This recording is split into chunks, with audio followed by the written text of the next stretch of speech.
Manx Radio Podcasts, powered by Shaw. Well, hello and welcome to this week's Countryside with Kiri Kermode and myself, Simon Clark. And an important time, and it's great to hear Peter Quayle talking about the mart, firstly to me, because at least when I hear him talking about it, I know it's still going. This is true. There isn't as many marts as there used to be here on the Isle of Man, but it's gathering pace running into the winter months for the suckle calf sales in particular, and they've had quite a successful autumn breeding ewe sale, and it's nice to hear Peter's views on the island in general. Yeah. Also, I'll be getting the views of Bill Dale from Beach Buddies ahead of his trip to America. He's been invited there to talk about how they managed to set Beach Buddies up in the first place and how it's still going after all these years with just volunteers. So that'll be fascinating hearing what Bill's got to say. Also, I was at the Wildlife Park talking to the General Manager, Kathleen Graham, about the new silvery gibbons that was born. I was honoured enough to go in and have a look at them there. And, of course, the park's still open, so we'll be hearing about that and other new arrivals that have or been bred over the recent months as well at the park. They've had some very good success with their breeding programmes, especially the endangered animals as well, and credit to them. Yeah, and you've been on another park. That's right, the newly opened St Mark's Country Park at Corderman Farm. It's just been one person's idea to put a little bit back into the community, and certainly it's really, really well turned out. The children are enjoying it, looking at the animals and enjoying some great food there, great pizza. All right, let's hear it all in full in this week's Countryside. Manx Radio's Countryside is brought to you by NFU Mutual.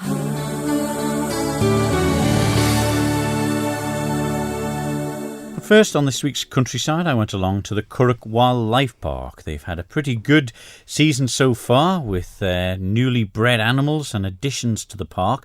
In particular, a new silvery gibbon has been born of late.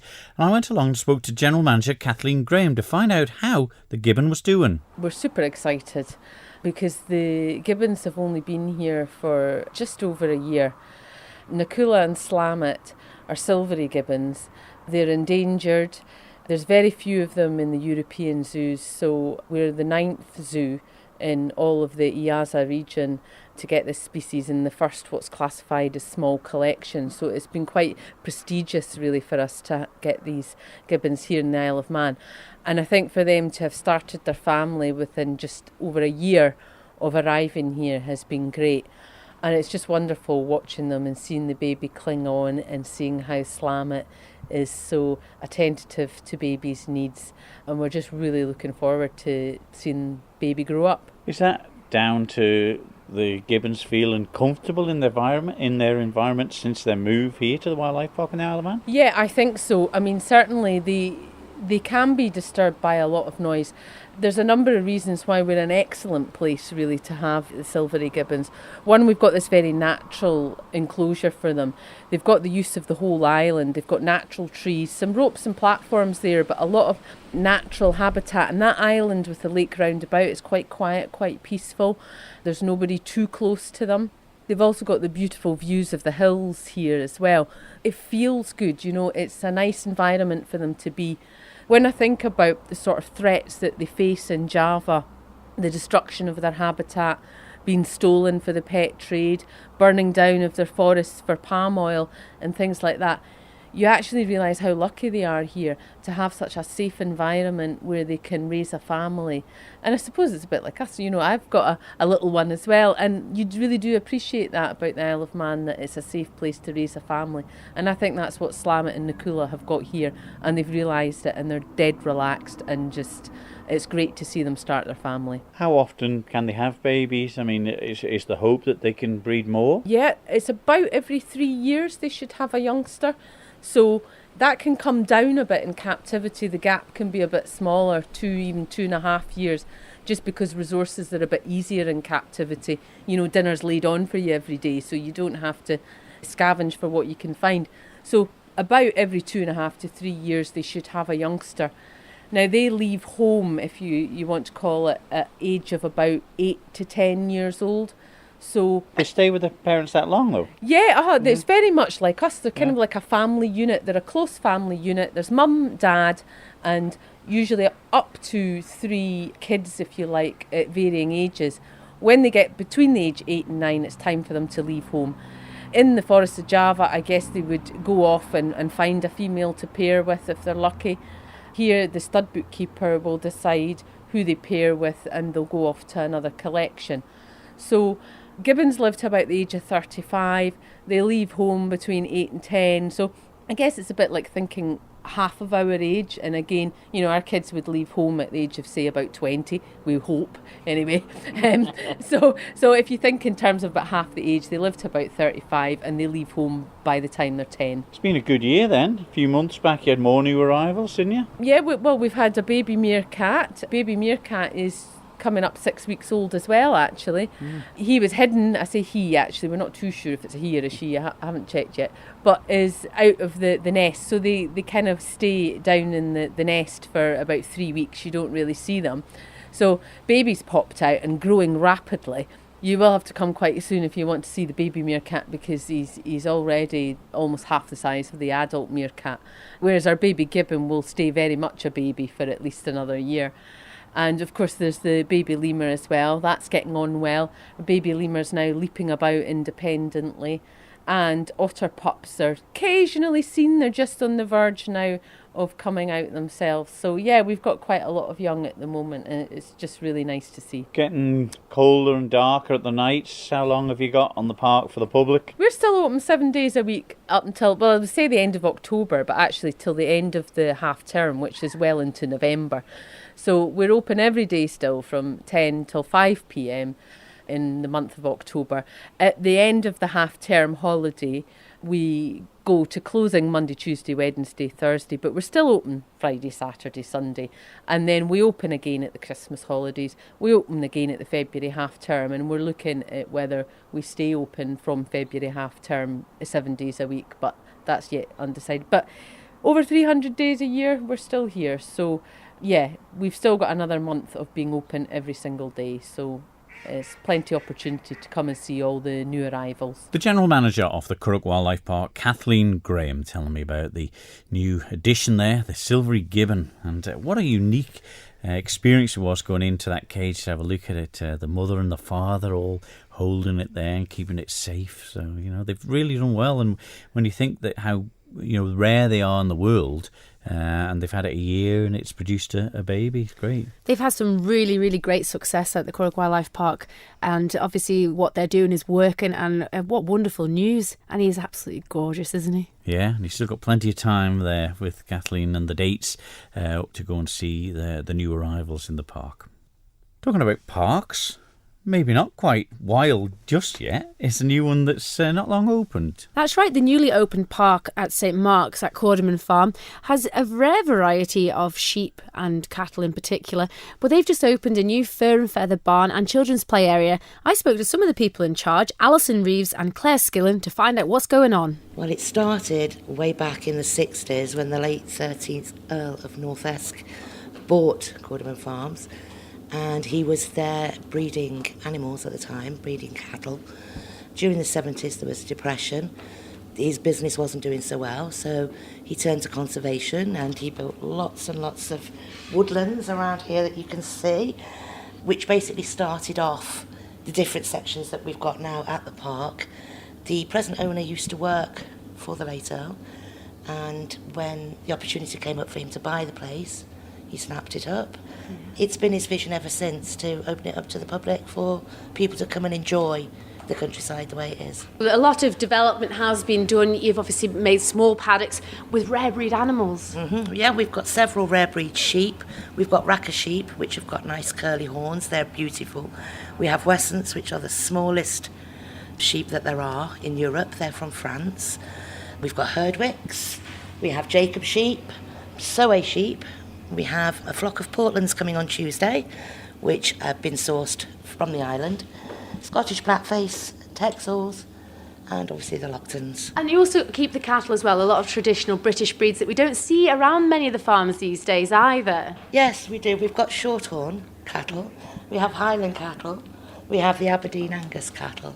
The Aberdeen Angus, he actually has a herd of them, which he breeds each year for the meat. But the thing is, Alison, for people that can't access a normal everyday working farm, this is a perfect opportunity for people to get out and look up close to these animals. Some of them are absolutely fascinating, the Highland cows with the massive horns, but you've also got the smaller animals as well, the fur and feather barn. Yes, in the fur and feather barn, we have a very, very big aviary which has got parrots and cockatiels, finches, lovebirds. We also have a giant rabbit. We have a couple of lop-eared rabbits, gerbils, guinea pigs. Goodness me, the list is endless. It is, yes. And we have an albino baby hedgehog. We have pheasants and chickens and quail. Yeah, we'd like to think we've got quite a vast variety. It's just wonderful for children to see and touch these animals.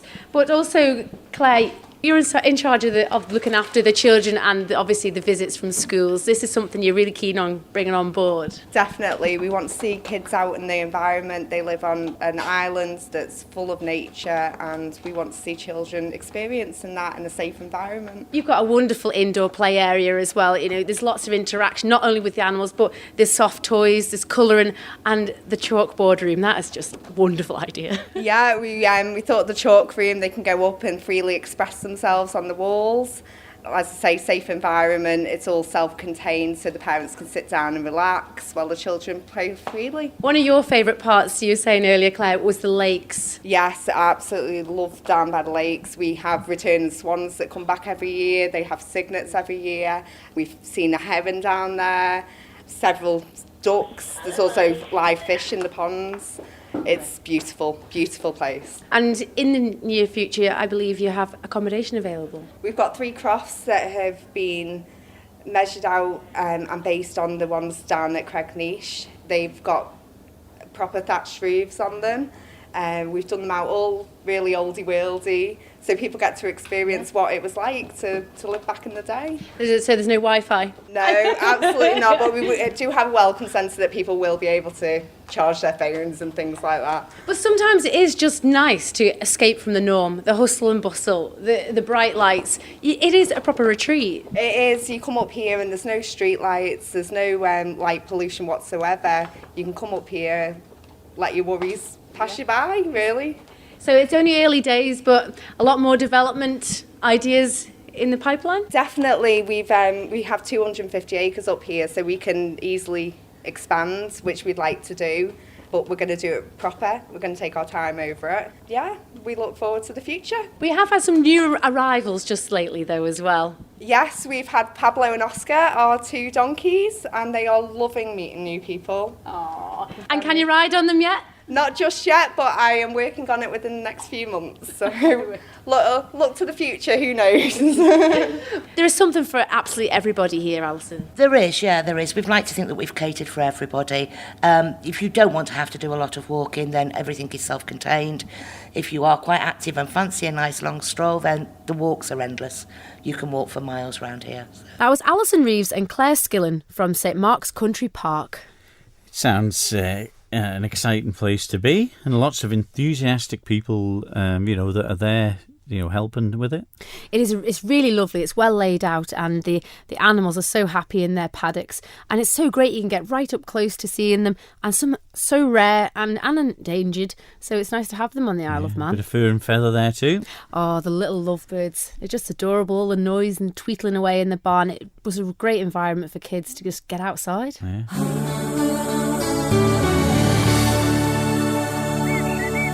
Manx Radio's Countryside is brought to you by NFU Mutual. Well, we all know the great work that beach buddies do around the Isle of Man, particularly keeping the beaches clean and every sort of area they've got access to. It's been an interesting time because Bill Dale has been invited far afield to talk about how they set up the beach buddies and how they've kept it running for this amount of time. But first I asked him how the weather on the Isle of Man recently had been affecting the beach cleaning. We've had to call off a few events on Sunday, Simon. Yeah, what we're keen to do is to not spoil some of our volunteers, because they do a great job. But I've just been out today and I'm soaked to the skin, and it's not a nice thing to come home feeling like that. So when we have a volunteer event on a Sunday, especially with bringing children and families, we call it off if it looks like it's pretty bad weather. And unfortunately, the way this has been the last couple of months now, it's dry one day, wet the next, and Sundays have been hit, unfortunately. But it'll come round again, and we're going out in the week anyway, and the bins are still filling up, which is great. What about then? Will it mean there's 2 or 3 times more stuff to clear up on the beaches? Yeah, when we've not been out for a few weeks, it does gather together, yeah.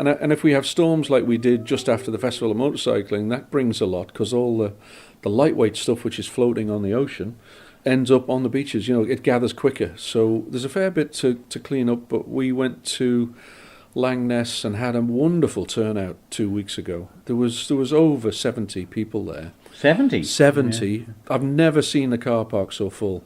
Beautiful day. And a lovely place to go as well, because it's a lovely walk right the way around by the lighthouse there. And the owners of the lighthouse, Francis C. Clarkson's given us permission to go and take our vehicles down there so that we don't have to drag the bags all the way back. And that was a fantastic day. And we've had lots like that, but that was the biggest turnout of the whole year, in fact, with over 70 people. Talking about trips, the Manx gossip has it that you've been invited on one. Tell us more about this. Well, this all started after the Isle of Man was given biosphere status by UNESCO last year, and that's put us on a world stage because on that day, Dr. Han Chun Lee, who was then the head of the Biosphere Reserve Programme, specifically mentioned Beach Buddies as setting an example which could be used around the world. And all of a sudden, people are picking up on that. And universities around the world, and one in particular in Ohio, who were here by coincidence at the same time, invited me to go to speak at their university, and I said, well, okay, I'll go over, and it's worth trying to spread the message. And then on the back of that, there's been an invitation to San Francisco to speak. I've been invited to speak to the former head oceanographer of the US Navy in Washington, D.C., who runs a very large oceanographic company. And he is a really senior guy, he's in touch with senior politicians. And then on top of that, there's invitations to go to Australia, New Zealand, Hawaii. And the whole thing is just spiraled, and it's amazing. I can't believe it, really. 10 years ago, I was walking on the beach with a few dogs, picking up rubbish, and it's ended up in this. So I leave the Isle of Man in October, early October, and come back at the end of the month, away for nearly 3 weeks. And there's a pretty packed agenda, so it's a privilege, and it's a great chance to speak about the Isle of Man. And His Excellency the Lieutenant Governor, who's our patron, is providing a video as a forward to it as well, so it's going to promote the Isle of Man and tell people about what we're about, and hopefully we'll see lots of people who I speak to coming to the island to see just how special the place is, and hopefully have a look at our beaches while they're at it. Strange thing is, you picture Americans on their beaches with massive mechanical diggers and everything, and when you go out there and say, yeah, a couple of volunteers come out with a few bags and gloves and sticks and put them in there by hand. I think certainly in the first place I speak is Monterey, south of San Francisco. This is a big holiday area, so local councils, like Douglas Council does, cleans the beach. And obviously they do, like they do in Cornwall and lots of places where the beach is very important to the economy. But outside of that, well, we've seen the photographs, and also the big rivers inland. Now, Ohio is not nowhere near the sea, but they have a huge river, and it has masses of plastic coming down. So they have a team which tackles it now and again, but they don't really get themselves organised, So what the great thing is that we've been through all of that, got ourselves organised. We know how the system works. We can make it work by getting the community involved, use social media, get local authorities involved and the government, and it becomes a team effort. And not long ago, we passed 8,000 different volunteers in the last 4 years. Now, in a population of 84,000, it's pretty incredible, really. So they're looking at that and thinking, if something like that happened over there, even a fraction of the number of people, then that would make a huge difference. So they're looking to see how it works with us so that I can explain to them how it works, and then they can use it as a model. And they're all saying that they're really inspired by what we've done. So how fantastic that all our volunteers have set an example like that, and the Isle of Man on a world stage for beach cleaning. How amazing is that? Well, we wish Bill well on the trip down. Sure, he'll do the Isle of Man proud, telling the Americans and then people about how Beach Buddies got going and how they managed to keep it going in a simple sort of way. It really is, and all volunteers as well. But the beaches have improved somewhat since Bill's been organising the cleans, and it just makes people more aware, doesn't it, out in the countryside, to pick up litter or don't even drop it in the first place. No, because it goes in the rivers, you see, as Bill was saying. That's where it originates, heads out, and then gets in the sea. So even if you're on a mountain, you're going to get to the sea. Now it's running into the busier months for the cattle sales. I catch up with Peter Quayle at Central Marts to hear how the summer annual breeding ewe and ram sales have been. We always look with anticipation and look forward to the sales.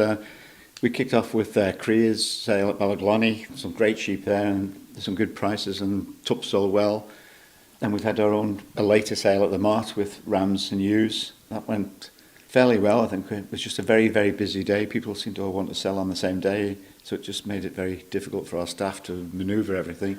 Every pen was full. I think we had about 450 sheep and lambs and about 70 rams, so it took a lot of just moving them around.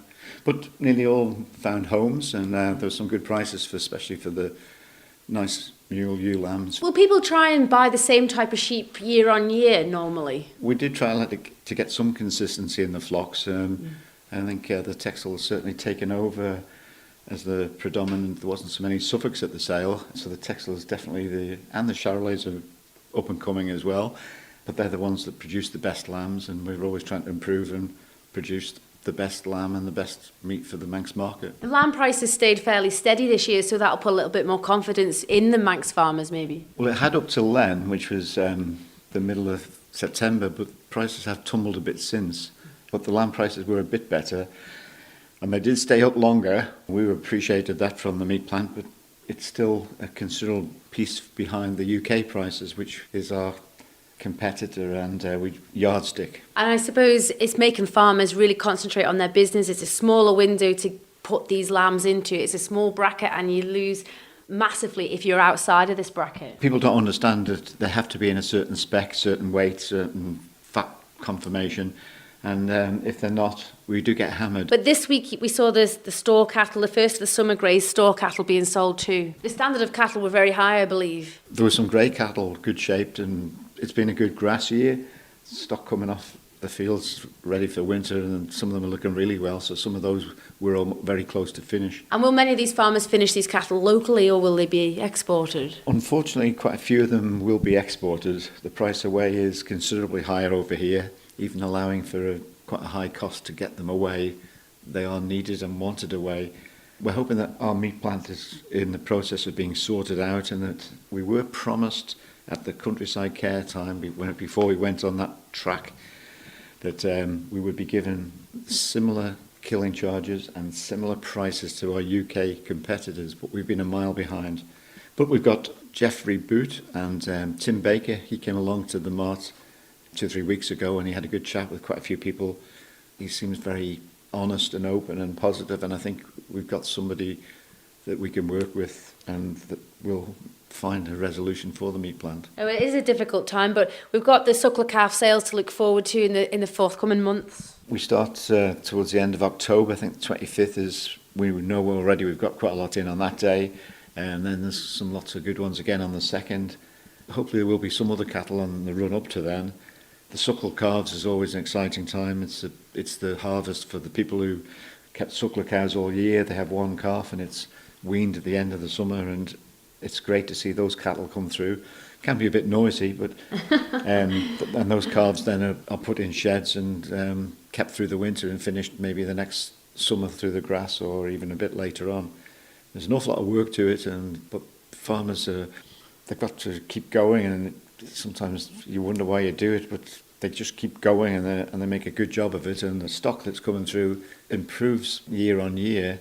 This is a slow process, better bulls being used and better cows being kept, so the stock is improving all the time, and we hope that a lot of that meat will be used on the Isle of Man, and that's where we think we're losing at the moment. There seems to be a lot of drive from the government towards the foodie artisan sort of areas. Do you see many more farmers coming on board with that side of it, selling their own produce? Well, we did just discuss before, and there are some that are doing a good job, and but it is a very small part of Manx agriculture, so we don't want to get lost thinking that it's the way forward for everybody, because there isn't that scope, and the more that do it, then it's the less for the bigger part of agriculture which is producing lots of good lamb, beef, cheese and pork.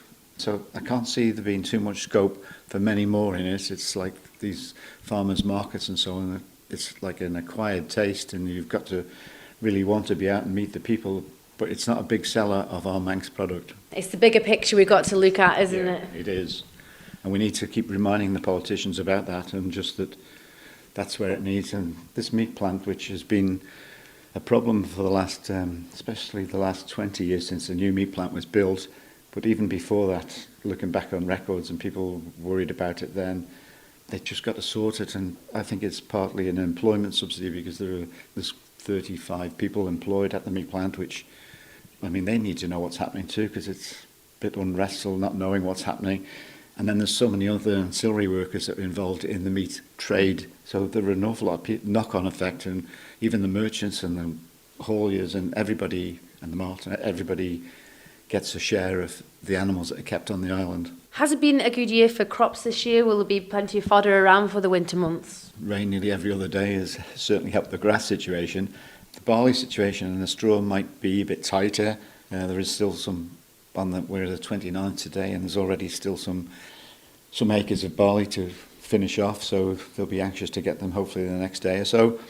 It's always a job. Sometimes you think there's plenty of fodder about, but somehow it's always used, and by the end of a late spring, sometimes there's hardly anything left. So it's strange how nature balances out, even though lots of stock have gone out as well. But no doubt it'll all be needed. That was Peter Quayle of Central Marts.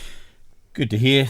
The mart's still going. That's one thing I suppose the farmers like to hear, and people on the Isle of Man, because I suppose when there was one at Ramsey and one at St John's, I suppose a lot more people knew what was going on, and some of them went to one and went to the other, didn't they? And certainly the mart has changed since those years gone by, but it's still busy enough, and Peter's got some very, very busy suckler calf sales coming up in October and November, so hopefully trade will be positive. Yeah. Does Peter ever sort of guess how much the animals will get on the day, particular ones, do you think? He's usually there or thereabouts, and he does work hard for many farmers that are selling in that ring. It can be tough days in the mart, but he's got the hang of it now, and it's working well. Yeah, you can just imagine the farmers staring, thinking that's worth another £100, and any more.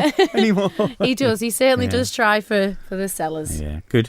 Just before we finish, though, I've got to tell you about the Manx Bantam Fur and Feather Society. They'll be holding their annual show on Saturday, the 14th of October. It's at the usual venue at Braddon Commissioners Memorial Hall on the main road in Union Mills. There's classes for rabbits, guinea pigs, cats, bantams, pigeons and ducks, with pet competitions for children.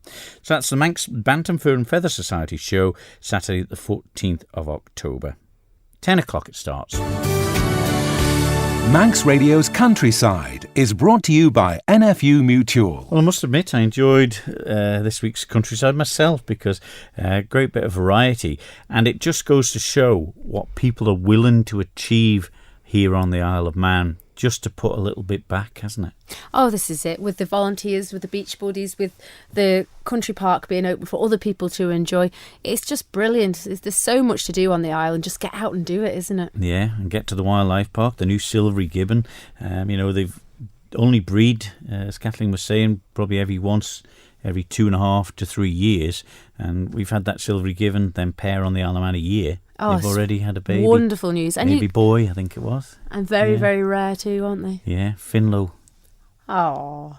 Yeah, I don't know if there'd be many Finlows at the mart, though, was there? Not of the gibbon species. But no, it's nice to hear Peter's views on agriculture in general.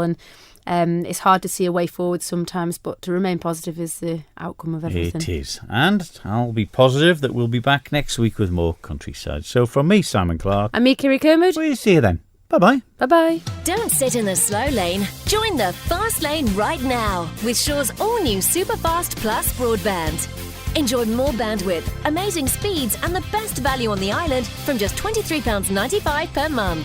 So don't be left behind. Get a piece of the high-speed action with Superfast Plus broadband from Shaw. For details, visit our stores in Douglas, Ramsey and Port Erin or click shaw.com. Love being Shaw. Terms and conditions apply.